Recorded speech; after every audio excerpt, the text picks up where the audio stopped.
House Democrats are now demanding that Commerce Secretary Howard Lutnick resign after his closed-door testimony about his relationship with the convicted sex offender Jeffrey Epstein. Democrats allege that Lutnick lied about his ties to Epstein, his former neighbor. He had previously claimed that he had not been in touch with Epstein after 2005, but the DOJ's release of Epstein-related files showed 3 occasions where the two men were together. Lutnick said his conflicting statements weren't intentional and his interactions with Epstein were virtually non-existent. Joining us now, Virginia Congressman Suha Subramaniam, who serves on the Oversight Committee. Congressman, you were in that room during Lutnick's testimony. What stood out to you? Well, first, it's amazing that Republicans didn't want to even videotape it, but now we know why. It's because Lutnick was dishonest with us and evasive with us once again, as he was with the American people. And we asked him point blank, you said you were never in the room with him again after the first time you met him, but we have pictures of you on his island with him. What is the reasoning for that, for why you said that? It would have been the easiest thing in the world to admit that he was dishonest, or maybe he didn't remember, but instead he doubled down. He said, well, I was in the room with him again with my wife, so that doesn't count as being in the room with him. And that just makes no sense to us. And I asked him, why did you go to his island? And he says he doesn't remember why he would travel all the way to Jeffrey Epstein's island. And he is confounded by the fact that he was even there. And he said Jeffrey Epstein was a disgusting person, and yet he brought his wife and kids with him to that island where so much sex trafficking happened and so many heinous crimes happened. And so he was dishonest with the American people, and he should resign. We also should note that he has not been charged with a crime, but I know that Democrats have promised more reports to the in this investigation. You're set to hear from former AG Pam Bondi later this month. What do you want to hear from her, and where does the investigation go next?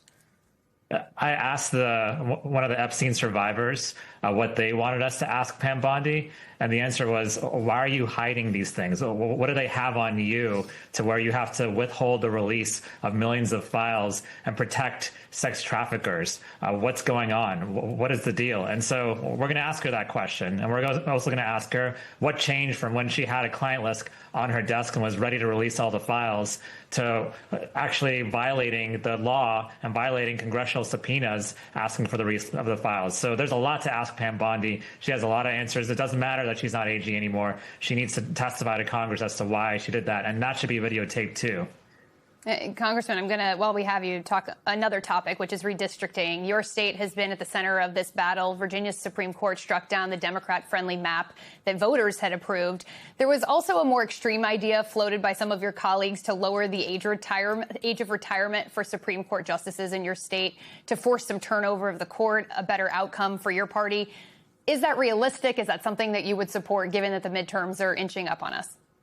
You know, at this point, given how close we are to primaries, it may not be realistic, but I will say that we need to fight the way Republicans fight. We need to be able to fight fire with fire, because right now Republicans across the South, across the country, are gerrymandering, trying to figure out a way to keep themselves in power, given how historically unpopular they are. So they're trying to rig the maps and rig the game, and we cannot sit here and be victims of that anymore. And so that's why we can't have anything off the table right now. I'll say that in Virginia, it's more realistic that we'll be doing it in 2028. And I know the General Assembly, it's really up to them. But I'll say that, we did everything we could, and the millions of voters spoke.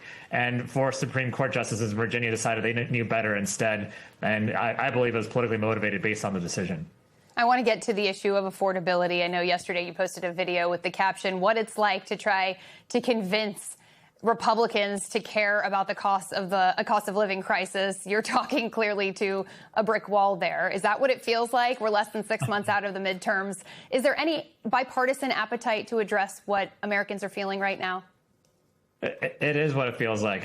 They keep saying affordability is a hoax. Then sometimes they'll say, they care about affordability. And then they bring bills to the floor that just make the rich richer and take away benefits from the American people, or raise the cost of living for the American people. They perpetuate this war in Iran that's raising the cost of gasoline and raising the cost of all goods. And so we continue to see them pass policies and push policies to raise the costs on people, not lower them. And that's why I feel like I'm talking to a brick wall. So what real solutions are Democrats offering at this point? We've only got a couple of seconds left, if you can. What do you put forward that's different than Republicans have out there? Let's talk about the things where people are hurting. Healthcare, for instance. We need to bring back the tax credits that were actually helping people afford their premiums and lower cost of care long term, and actually address affordability when it comes to prescription drug prices. You talk about a lot of industries where there's consolidation now, and there's monopolies who are setting the prices, and there's no regulations on them anymore. And many of them are friends with President Trump. They donate to his ballroom, and they're able to control their industry. And so we need to actually fix this monopolistic behavior and anti-consumer behavior and protect consumers, not hurt them. So there's a lot of things we can do. Many Democrats have done things and introduced bills, but they just don't move because Republicans are in power in Congress right now.